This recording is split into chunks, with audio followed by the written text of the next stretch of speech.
आज मैं अधिक ज्येष्ठ शुक्ल पक्ष की जो पद्मिनी एकादशी है 3 वर्षों के बाद आई है। ठीक निर्जला एकादशी के जैसा इसमें भगवान शक्ति सामर्थ्य है, समस्त पापों को नाश करने वाली। आज मैं एकादशी व्रत कब है, एकादशी व्रत का पारण सही समय में करना उचित होता है। अनेक किस्म के लोग किरण कहाँ से बता देते हैं, कभी कब है कभी कब है, और हम आपको बिल्कुल ऋषि के पंचांग को देख करके बताऊंगा और उसके संक्षिप्त में थोड़े में मैं कथा और महत्व और विधि विधान बताने जा रहा हूं, जिसके सुनने से मनुष्य मात्र के जीवन में कल्याण होता है। आइए अपना ध्यान दे करके और इसको सुनिए।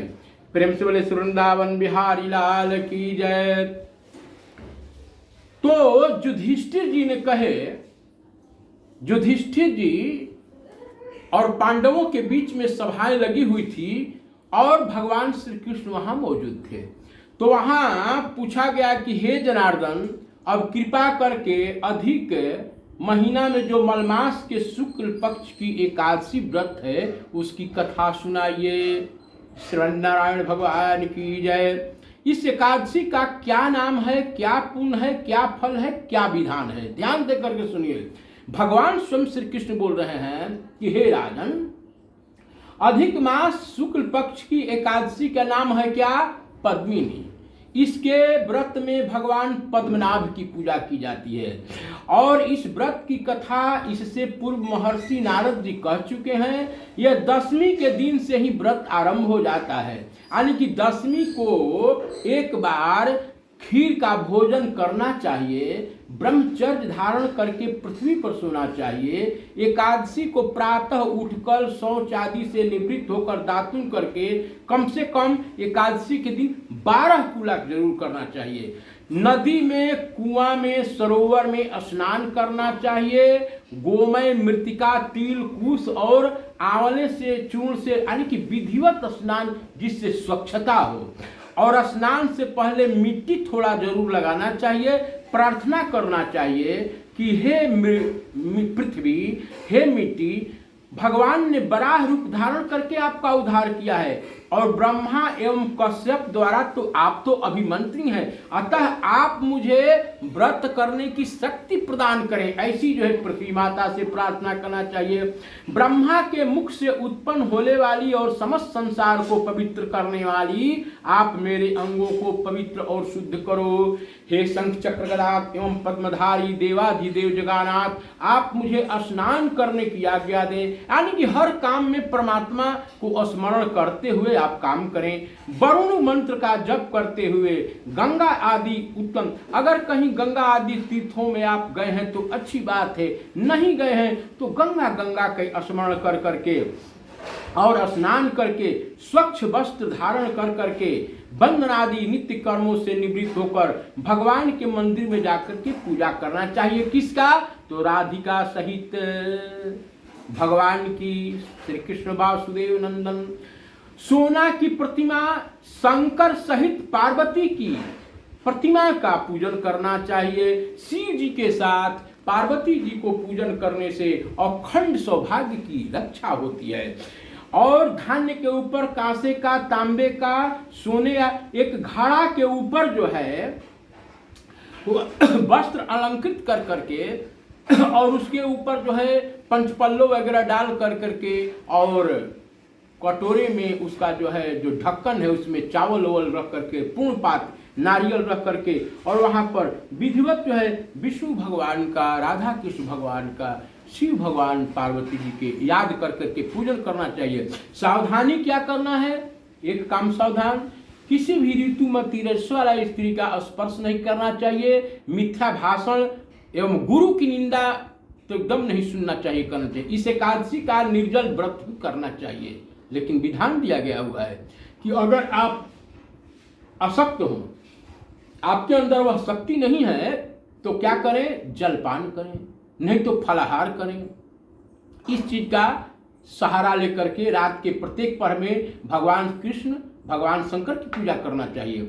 पहले पहर में नारियल का फल, दूसरे पहर में बिल्व फल, तीसरे पहर में सोना फल और चौथे पहर में पुंगी फल अर्पण करना चाहिए। इस प्रकार नैवेद्य लगाने से क्रमानुसार अग्निष्ट में वाजपेय, अश्वमेध और राजसूय यज्ञ का पुण्य फल प्राप्त होता है तथा पृथ्वी में उपस्थित समस्त तीर्थों के पुण्य करने का फल मिलता है। भगवान कृष्ण कहते हैं कि इस प्रकार पूजन करता हुआ रात भर जागरण करना चाहिए। जागरण करके क्या करना चाहिए? भगवान का स्मरण कीजिए। सूर्योदय होने पर स्नान कर भगवान का पूजन, अब दूसरे दिन जो है भगवान का पूजन कर ब्राह्मणों को भोजन करा और भगवान की प्रतिमा एवं घट आदि को दान करना चाहिए। हे राजन, पद्मिनी एकादशी के विधि विधान तो मैं तुम्हें सुना चुका। अब इसके विषय में एक जो है कहानी कथा है जिसको महर्षि पुलस्त ने नारद से कहा था। अत्यंत ही सुंदर और पवित्र है, वह मैं तुमसे कहता हूं, ध्यान दे करके सुनिए। कथा सुनिए। एक बार कार्तवीर अर्जुन ने रावण को बंदी बना लिया। कार्तवीर रावण जैसे प्रतापी राजा को बना लिया था और पुलस्त ने जाकर के उनसे मुक्त कराया था। पुलस्त जी ने इस कथा को जब सुन नारद जी ने पुलस्त जी से पूछा कि हे भगवान, यह बात मेरी समझ में नहीं आती है कि तीनों लोक विजयी रावण को कार्तवीर जी ने किस प्रकार से बंदी बना लिया। नारद जी के वचन सुनकर पुलस्त जी कहे कि नारद, तुम कार्तवीर की उत्पत्ति तो सुनो, तुम्हारी समझ में आ जाएगी। त्रेता युग में कृतवीर नामक एक महाप्रतापी राजा हुआ था, ध्यान दीजिएगा। और यद्यपि उसके महल में एक से एक सुंदरी सैकड़ों रानियां थी, तथापि पुत्र किसी को नहीं था। उस राजा ने महर्षि के उपदेश के अनुसार अनेकों यज्ञ किए, कोई परिणाम नहीं निकला। तब राजा अत्यंत उदास होकर दुखी रहने लगा। सोचते सोचते तपस्या करने के जाने के लिए सोच लिया। राजा का भार मंत्री के मत्थे देकर के तपस्या करने चला गया। यह समाचार सुन उनकी रानी थी जिनका नाम था प्रमदा, अपना भेष तपस्विनी का बना करके राजा के साथ निकल पड़ी। वन में जाकर राजा ने 1000 वर्ष पर्यंत तपस्या की, मगर कोई फल प्राप्त नहीं हुआ। यह देख प्रमदा को दुख हुआ कि एक दिन वह अनुसुईया के आश्रम में जा करके प्रणाम करके कहा कि हे माता, कोई ऐसी युक्ति बताइए जो कि मेरा मनोरथ पूर्ण हो। रानी की समस्त राम कहानी सुन देवी अनुसुईया ने कहा कि तुम अधिक महीना 32 महीने के बाद आता है जो मलमास पवित्र महीना, तो उसमें 2 एकादशियां होती है। तो एक पद्मिनी है और एक परमा।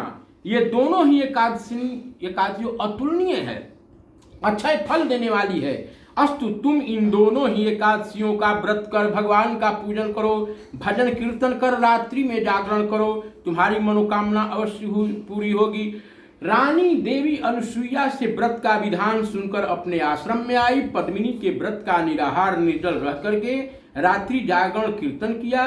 व्रत के समाप्त होते ही भगवान कमलनाथ प्रकट हुए और रानी से कहा, वर मांगो। रानी ने भगवान को दंडवत किया, कहा, हे प्रभु, यदि आप प्रसन्न हैं तो मेरे पतिदेव की इच्छा पूर्ण कीजिए। रानी के ऐसे वचन सुनकर भगवान ने राजा से कहा, हे राजन, तुम्हारी स्त्री ने पद्मिनी का व्रत करके आराधना पूजन किया है। मैं प्रसन्न होकर के कहता हूं, तुम्हारी जो भी इच्छा है वो मांगो।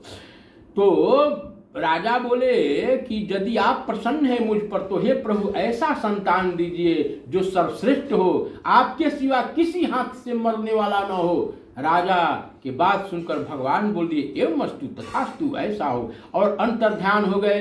राजा भी प्रसन्न होकर रानी के साथ, तीनों लोकों में कोई नहीं था, यही कारण, और उस समय जो है अपने घर को चले गए राजा। और कुछ काल के बाद में रानी प्रमदा के गर्भ से कार्तवीर्य का जन्म हुआ, जिसके समान तीनों लोकों में नहीं, वो वरदान प्राप्त था जो है विष्णु भगवान से। यही कारण है कि उसने रावण जैसे प्रतापी को बंदी बना लिया। यह पद्मिनी व्रत का प्रभाव है। इस कथा पुलस्त ने नारद से कहा। इसमें कोई आश्चर्य का विषय नहीं है, पद्मिनी एकादशी का महान प्रभाव है। श्री कृष्ण जी बोले, राजन, इस व्रत को तुम भी बंधु बांधव समेत करो, तुम्हारा कल्याण होगा। भगवान के अनुसार महाराज युधिष्ठिर ने भ्राताओं सहित इस व्रत को किया। मलमास की एकादशी का व्रत करने वाला महान पुण्य का भागी होता है। जो लोग इस कथा को पढ़ेंगे, जो लोग इस कथा को सुनेंगे, उनका अवश्य ही कल्याण होगा। श्री वृंदावन बिहारी लाल की जय। आइए मैं आपको बता देता हूं एकादशी तिथि 27 मई, 27 मई और दिन क्या है तो बुधवार। पारण का समय क्या है 28 तारीख को सूर्योदय से पहले, सूर्योदय के बाद, यानी कि 8:31 के बाद सावधान, पारण का समय नहीं रहेगा, इसलिए कि त्रयोदशी तिथि पड़ रही है। मैंने विस्तार में इसके बारे में अपने चैनल में बता दिया है, कथा लंबा हो गया है इसलिए मैं यहीं पर बंद करता हूं। आप ध्यान दे करके सुनिए, दिन बुधवार और 27 तारीख मई को एकादशी तिथि है, पद्मी एकादशी, जिसको पुरुषोत्तम एकादशी कहते हैं। वृंदावन बिहारी लाल की जय।